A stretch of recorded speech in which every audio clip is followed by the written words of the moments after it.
Il est 19 h à Kinshasa et 20 h dans la partie est de la République démocratique du Congo. Bienvenue à toutes et à tous à cette édition du journal sur la RTNC. Lutte contre l'agression de la République démocratique du Congo par le Rwanda. Le vice-premier ministre, ministre des Transports, Jean-Pierre Bemba, a fait un aller-retour Kinshasa-Isiro pour mobiliser les jeunes à s'enrôler dans l'armée. C'était lors d'un meeting populaire tenu en présence du gouverneur du Haut-Ouélé, Jean Bakomi Togambo.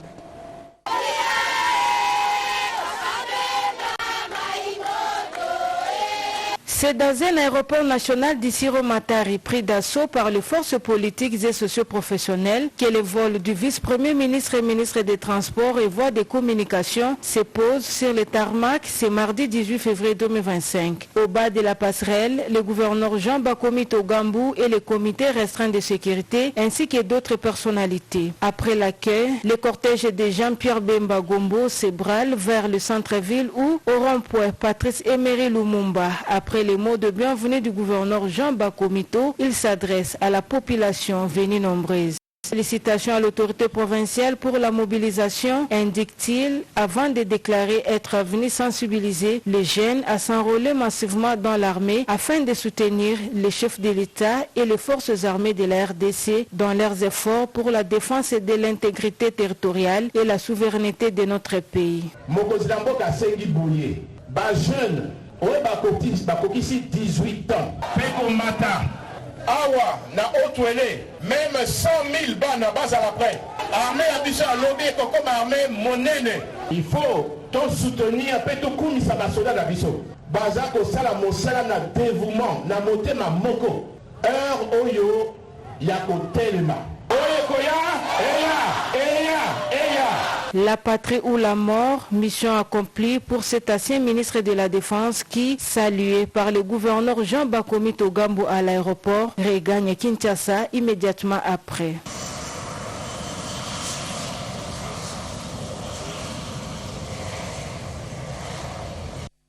Et aujourd'hui, 18 février 2025, l'Assemblée générale de cadre de concertation nationale de la société civile a tenu sa session ordinaire.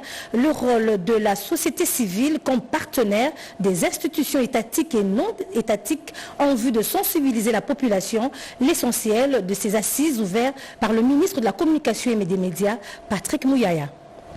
Le cadre de concertation nationale de la société civile est une initiative à la fois stratégique et mécanique pour développer une interaction efficace avec les institutions, les services étatiques et non étatiques. Au cours de cette plénière, les acteurs de la société civile venus de 26 provinces ont examiné les différents problèmes qui traversent la République démocratique du Congo, particulièrement dans sa partie orientale. Le ministre de la Communication et Médias, Patrick Mouyaya, a exhorté les participants en ces termes. La société civile, c'est notre partenaire principal, y compris dans la promotion de la paix, mais aussi dans les traitements de différentes questions, notamment humanitaires. C'était aussi l'occasion de dire la solidarité du gouvernement et la détermination du gouvernement à travailler pour que nous puissions, dans les cadres de nos différents fronts, apporter une réponse définitive à cette crise. Financé par la dynamique communautaire pour la cohésion sociale et le développement du Code, le coordonnateur de ces structures, Maître Patient Bachombe Matabishi, a appelé les acteurs de la société civile à apporter leur contribution pour trouver des voies de sortie. Face à l'insécurité persistante, au déplacement massif de la population dû à l'agression rwandaise qui a créé une crise humanitaire récurrente et aux défis économiques aggravant la précarité, nous ne pouvons plus nous contenter d'être des observateurs ou des simples dénonciateurs. Nous devons prendre l'initiative, structurer notre action et mobiliser toutes nos ressources humaines, intellectuelles et matérielles pour répondre concrètement aux souffrances de nos compatriotes. Il a été dégagé l'option de travailler en collaboration avec le partenaire étatique en vue de promouvoir l'unité, le dialogue, la compétitivité dans toutes les actions de la société civile en faveur de la population congolaise. Appel aux jeunes à s'enrôler dans l'armée. À son arrivée à Kananga dans le Kasaï central, le sénateur Jean Tshisekedi Kabasele a exhorté les habitants à rejoindre les rangs de l'armée. Il souligne l'importance de cette mobilisation pour contrer l'agression rwandaise et défendre la souveraineté nationale. Images et commentaires. La mobilisation générale de la population du Kasaï central derrière le commandant suprême Félix-Antoine Tshisekedi Tshilombo et les FARDC s'impose pendant cette période d'agression rwandaise. Dans la suite du vice-ministre de la Défense nationale, Guy Mwante-Avita, le sénateur Jean Tshisekedi Kabasele ratisse large dans sa base naturelle. De l'aéroport au siège de la Fondation, cet élu des élus du parti présidentiel UDPS invite les centres kassaïens à s'investir pour contraindre l'avancée de l'ennemi. Le chef de l'État m'a dit de venir pour dire que le pays est en guerre. Mais pour vaincre cette guerre, il faut de faire prières de mes frères. Et ainsi, il faut demeurer dans l'unité. Car seul, il ne peut rien faire. Il m'a instruit de faire la ronde dans tous nos 5 territoires pour la même cause. Et c'est ce que je dois faire. La démarche du ministre de la Défense pour la sauvegarde de l'intégrité territoriale du pays, le sénateur Jean Tshisekedi Kabasele a appelé la population du Kasaï central à intégrer massivement l'armée congolaise. Encore une mobilisation des jeunes pour l'armée, cette fois-ci dans la province de la Mongala. Le gouverneur Jean-Colin Makaka a prêché la discipline à 500 recrues, dont 8 filles, avant leur départ pour une formation militaire.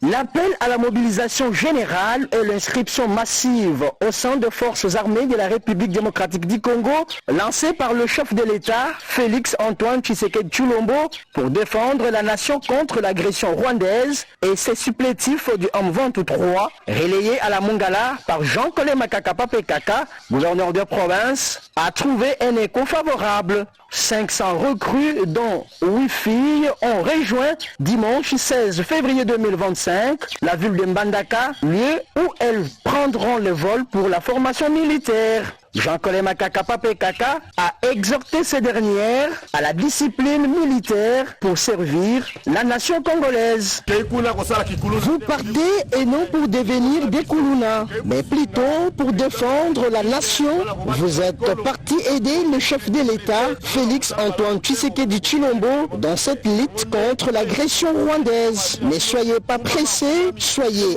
assidus aux enseignements, évitez de violer les règlements militaires. Soyez soumis aux instructions afin de défendre loyalement la patrie. Vous avez la bénédiction de toute la population mongolaise. Son souhait est d'envoyer près de 3000 hommes qui vont servir la nation sous les drapeaux, car le message de mobilisation lancé par le chef de l'État, « J'aime mon pays, je dois le défendre », n'est pas un slogan. Un autre appel, c'est celui de l'unité nationale dans la province de l'Atchopo. Le gouverneur Paulin Lindongolia, accompagné des autorités provinciales et de la population de Boyoma, a organisé une collecte de sang pour soutenir les victimes de la violence rwandaise dans l'est de la République démocratique du Congo. En ces jours de solidarité nationale, une campagne de collecte de dons de sang est l'initiative du gouverneur Paulin Lindongolia le Babonga pour soutenir les populations affectées par la guerre à l'est de la République démocratique du Congo. Cette initiative répond à la guerre d'agression menée par les Rwandais et ses alliés, causa de lourdes pertes humaines, déplaça de nombreuses familles et laissa des blessés nécessitant de transfusions sanguines urgentes. La ministre provinciale de la Santé, son équipe, ainsi que le gouvernement provincial accompagnent également l'initiative. Les hommages les plus différents au président de la République, chef de l'État, son Excellence Félix-Antoine Tshisekedi Tshilombo, pour ses efforts de rechercher des solutions idoines pour la restauration de la paix sur toute l'étendue de la République démocratique du Congo et en particulier à l'Est dont la population subit des atrocités de la guerre nous imposée par le Rwanda et ses marionnettes M23.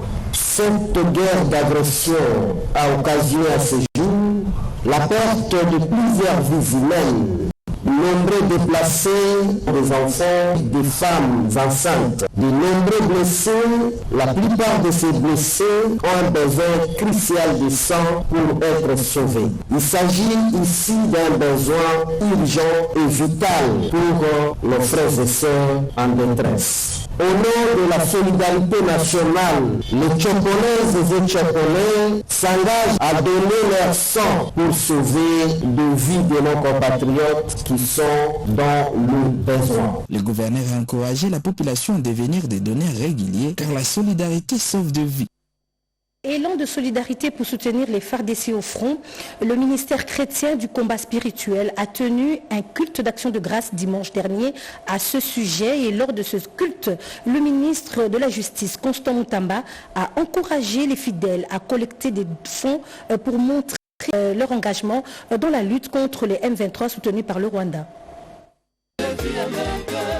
Mettre en place une synergie pour pouvoir barrer la route à l'agression rwandaise à travers leur supplétif du M23, c'est la doctrine fixée par le chrétien à travers le prière sur toute l'étendue du territoire national. Les caïds de chrétiens de l'église Olangi-Woshe, à travers le ministère chrétien du combat spirituel, a organisé un culte de prière pour la paix à l'est de la RDC. Culte honoré par la présence du ministre de la Justice garde de Sceaux, Constant Moutamba, qui est venu implorer Dieu pour le retour total de la paix.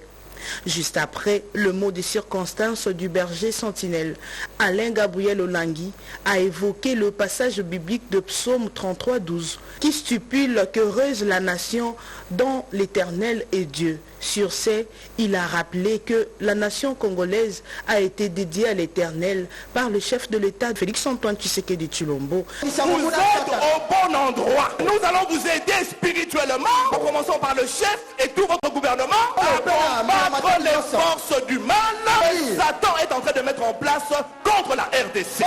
Pour sa part, le ministre de la Justice et garde de Sceaux, Constant Moutamba, a révélé le plan de l'ennemi qui veut la balkanisation de la RDC, d'où les Congolais doivent être unis comme un seul homme derrière le commandant suprême du FARDC et le Wazalendo pour faire échec au Rwanda et ses terroristes du M23. À l'issue de la prière, les fidèles de l'église ont répondu à l'appel de collecte de fonds pour soutenir le FARDC qui se battent pour la défense de la patrie. Et le dimanche dernier, une nouvelle cellule de base du parti lumumbiste unifié dénommée Lugi Gizenga a été installée dans la commune de la Gombe. Au cours de ce rassemblement, le soutien au FARDC au président de la République a été exprimé. Un commentaire d'Edith Chala.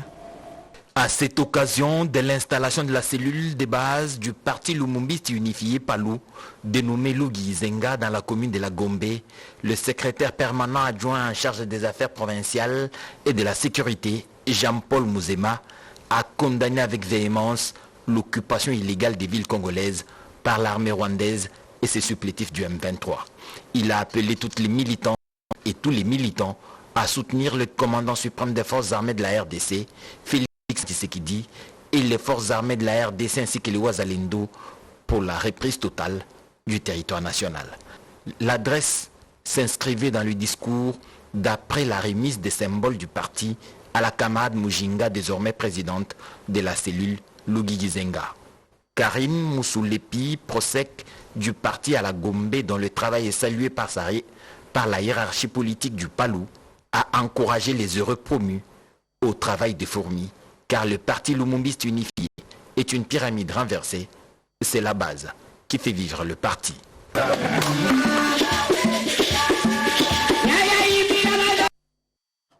Et les travaux de réhabilitation dans le Nord Kivu de la route Mbao-Kamango évoluent normalement. Débutés il y a cela 11 jours seulement, ils sont déjà à 36 km. Imagez commentaire.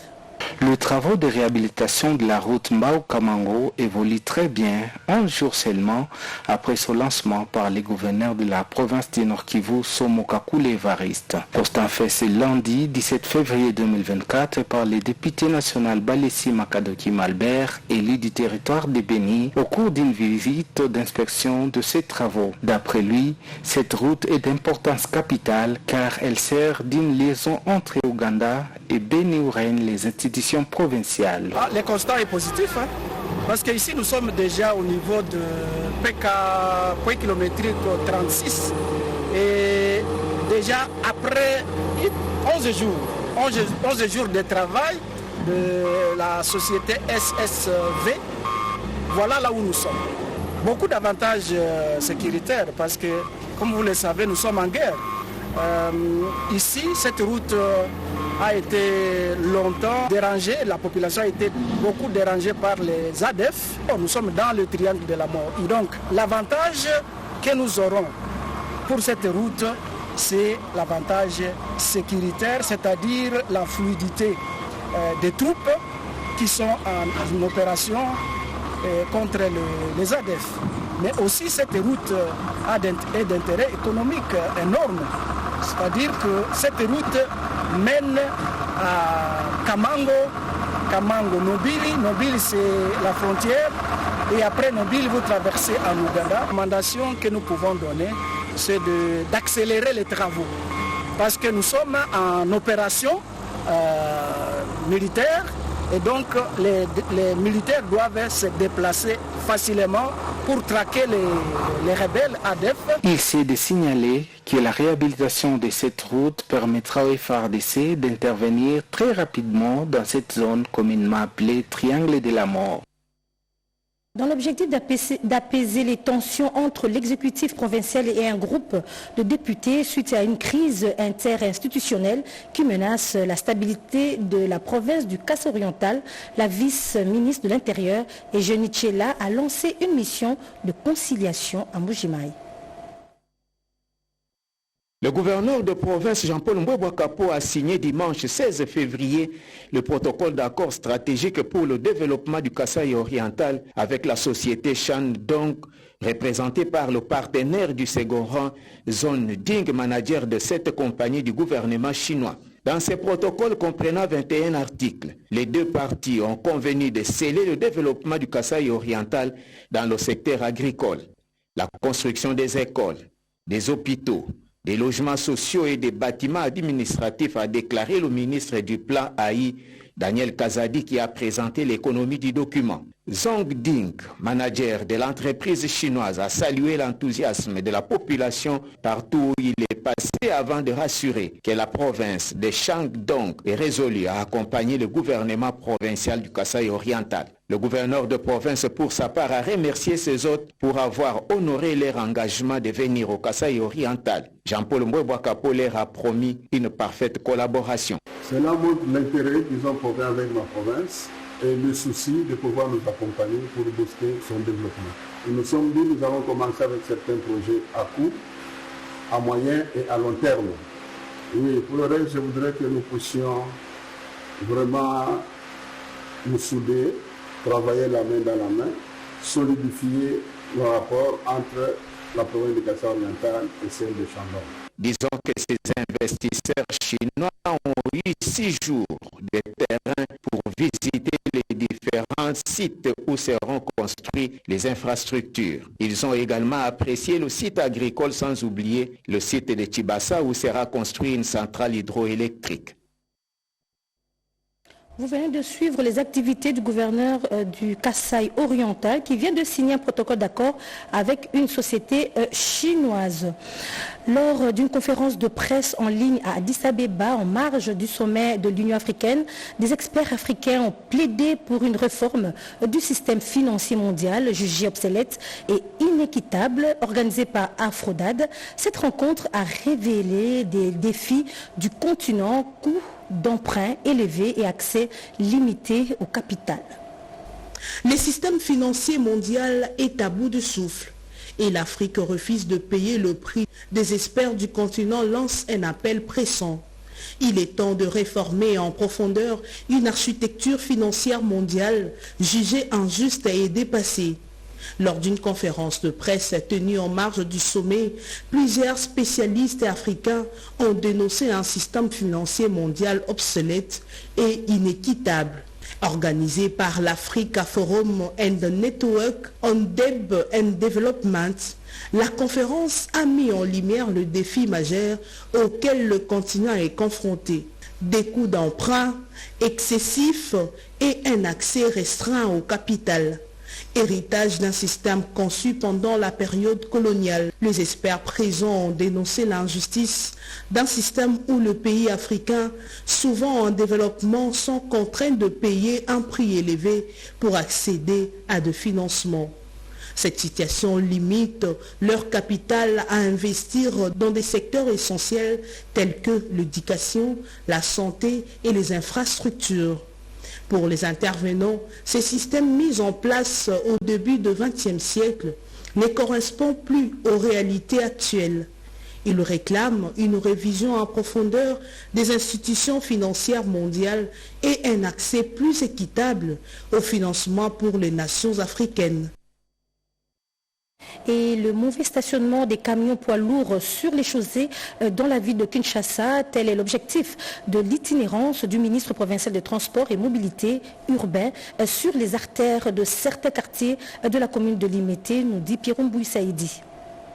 Dans le cadre du suivi de l'application des mesures interdisant le stationnement anarchique des camions, la circulation des poids lourds en dehors des aires réglementaires et l'obligation de bâcher les véhicules transportant certaines marchandises, tels que les sables, les caillasses et les ciments, le ministre provincial des Transports et de Mobilité urbaine de Kinshasa, Bob Amisoyo Kalumbila, a effectué une descente sur terrain. Accompagné de quelques membres de la division urbaine des transports, il s'est rendu au quartier Kingabwa dans la commune de Limete afin de répondre aux nombreuses plaintes des riverains et excédés par l'occupation abusive de la chaussée par les camions de diverses sociétés commerciales installées dans cette partie de la capitale congolaise. L'opération a débuté par un contrôle rigoureux mené par les inspecteurs provinciaux au croisement des avenues, brasserie, métallurgie et poids lourds. Plusieurs transporteurs en infraction ont été sanctionnés pour non-respect des mesures en vigueur. Par la suite, le ministre Amiso et toute sa délégation ont parcouru ces avenues problématiques afin de constater l'ampleur de la situation.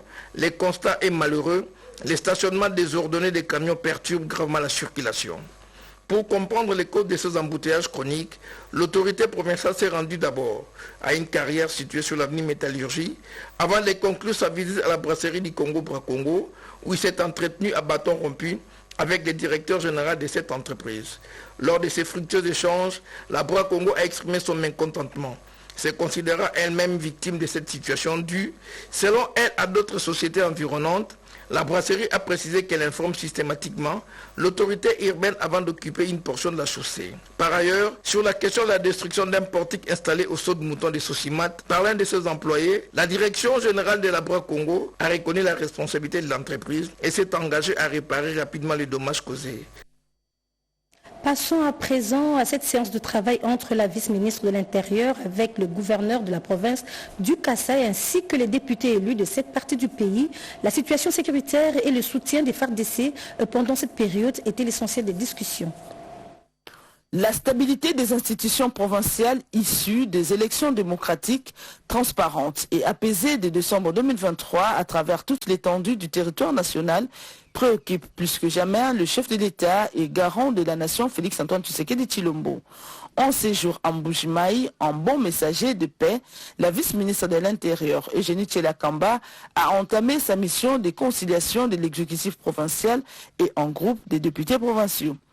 Tout commence au siège de l'Assemblée provinciale où le numéro 2 de la territoriale au pays a eu une séance de travail de plusieurs heures avec les membres du bureau de l'organe délibérant qu'accompagnaient leurs collègues parlementaires sur les enjeux de sa descente en mettant un accent sur la nécessité autour de l'unité des Congolais pendant cette période d'agression rwandaise.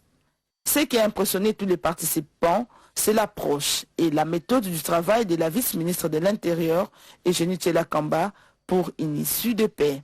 Le bureau de l'Assemblée provinciale se réjouit ou exprime sa joie en ce moment d'avoir expliqué clairement à son Excellence la situation. Nous disons sincèrement merci à son Excellence de s'être rendu au Kasaï oriental pour cette mission noble et d'ici demain, les résolutions seront prises. Elle nous a parlé et tout ce qu'elle a dit nous va droit au cœur, nous sommes plus que contents. Pour bien boucler sa mission, la vice-ministre de l'Intérieur, Eugénie Tshela-Kamba, a poursuivi au bureau du gouverneur où elle a également consulté les concernés Jean-Paul Mbouemboué autour de la même question en présence de sa délégation. L'heure des paix a finalement sonné pour le Kasaï oriental. Il faut s'armer d'un élan d'éveil patriotique. Le sujet était au cœur de la conférence de presse qu'a tenue le coordonnateur du camp de la patrie, Sylvain Mutombo. Le message était destiné aux jeunes étudiants pour intégrer les rangs des forces armées congolaises et défendre la patrie. La patrie appartient au souverain primaire qui est le peuple congolais, détenteur de droits et devoirs de la défendre au regard de la construction de la République en temps de guerre. Sylvain Mutombo, coordonnateur de la structure politique dénommée Camp de la Patrie, a rappelé et signifié cette règle devant le jeune Congolais essentiellement constitué des étudiants lors d'un point de presse tenu à Kinshasa le week-end dernier sur l'éveil patriotique. En temps de guerre, chaque citoyen a un rôle. Celui qui a 25 ans, qui peut être au front, à côté de ceux qui sont expérimentés, doivent être formés rapidement pour accompagner nos effectifs au front de toutes les provinces. Aujourd'hui, il est noir sur blanc que l'Empire Imatutsi veut occuper le Congo et nous Congolais. Qu'allons-nous faire que Lumumba ne vous a pas dit, que Mobutu ne vous a pas dit, que Fumu Kimbangu n'a pas dit, Mundele Akokoma Mwindu Akoma Mundele. Qu'est-ce que Papa Tshisekedi n'a pas dit? Prenez-vous à charge. Qu'est-ce que le Voulouzi Monasemi n'a pas dit? Qu'est-ce que Papa Kassabou n'a pas dit? Qu'est-ce que Mouzé Kabila qui a été assassiné sauvagement par le même manœuvre ne nous a pas légué comme héritage? On n'est jamais trahi le Congo. Sommes-nous prêts pour trahir notre pays? Non. L'invitation a été donc lancée à toutes les autorités académiques à suspendre durant un mois tous les enseignements afin de permettre aux jeunes étudiants de suivre une formation militaire pour barrer la route à l'ennemi du Congo qui est le Rwanda, soutenu par la communauté internationale, a indiqué Sylvain Mutombo du camp de la patrie. Fin de ce journal coordonné par Jean-Pierre Ndolo Demazou, réalisé par Yolande Voka et André Ndjeka. Gédéon Kola était à la prise de son et tout sous la supervision de Sylvain Kalonji. Madame, Monsieur, merci de l'avoir suivi et prenez rendez-vous à 20h avec Sandra Niangitabou pour la suite de l'actualité. D'ici là, bonne suite de programme sur la PNC. Au revoir.